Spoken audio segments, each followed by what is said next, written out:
What is up, team? In this video we're going to look at 3 handstand progressions that you can use to either develop your handstands or even just to get your first handstand push-up. With the open just around the corner, most of the time there is a handstand push-up movement in there, whether it's strict or kipping. So taking the time now to develop your skills, develop your strength, maybe even just to get your first handstand push-up in the open. Setting the foundation now is key to progressing this movement and building up the strength that you need to complete multiple reps in a workout. The 3 movements we're going to use an eccentric dumbbell press, we're going to use a straddle pike push-up, and we're also going to use an eccentric handstand push-up. So I'm going to talk you through those 3 movements. You can implement them kind of how you see fit. What I would suggest is doing sets of sort of 4 to 5 of each exercise as you're getting used to it, and then extending those as you go on and as you get more comfortable with the movements. So the first movement is an eccentric dumbbell press. Okay, I'm going to use 1 dumbbell just to kind of highlight where I want different joints of my body to be, but ideally we're going to be using 2 when we perform this movement. What we're going to do is we're going to be standing, we're going to keep our core nice and engaged, alright, we're not going to be leaning back, we're going to keep this nice and engaged, keep our chest nice and high, and what we're going to do is flare our elbow out to the side, we're going to press straight up, and then we're going to count to 4 on the way down. 1, 2, 3, 4, back to the start position, and we're going to press that straight back up. 1, 2, 3, 4. Okay. The reason we're keeping our elbows flared out is because when we're performing a handstand push-up movement, they tend to go out towards the side rather than keeping close like that. Okay. So we're trying to mimic that movement the best we can. So elbows are pointing out, opening up our chest nice and wide. We're going to press up. 1, 2, 3, 4, back to the start position. Okay, this is to be completed with 2 dumbbells, and we want this to be at a challenging weight that you can complete about 4 or 5 reps with. Next up, we've got the straddle pike position. Okay, so this helps us get used to kind of being inverted and placing that strain on your shoulders. So what we're going to do, feet are going to go outside shoulder width. We're going to place our hands onto the floor.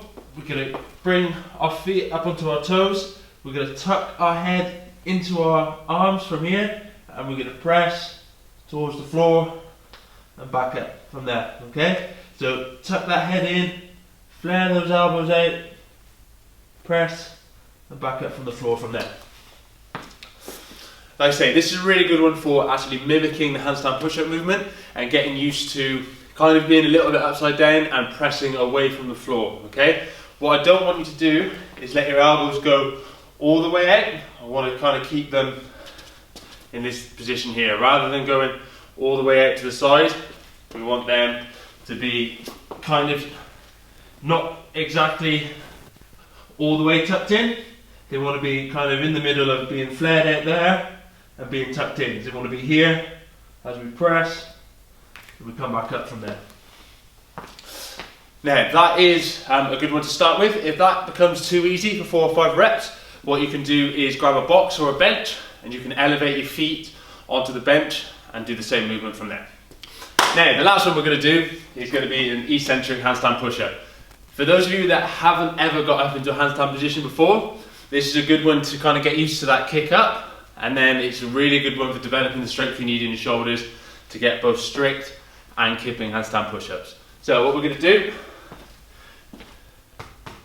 feet are going to go just outside your shoulders.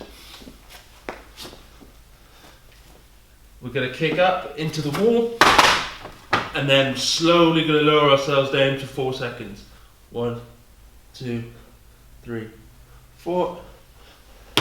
Before returning, and then repeating from there. Okay.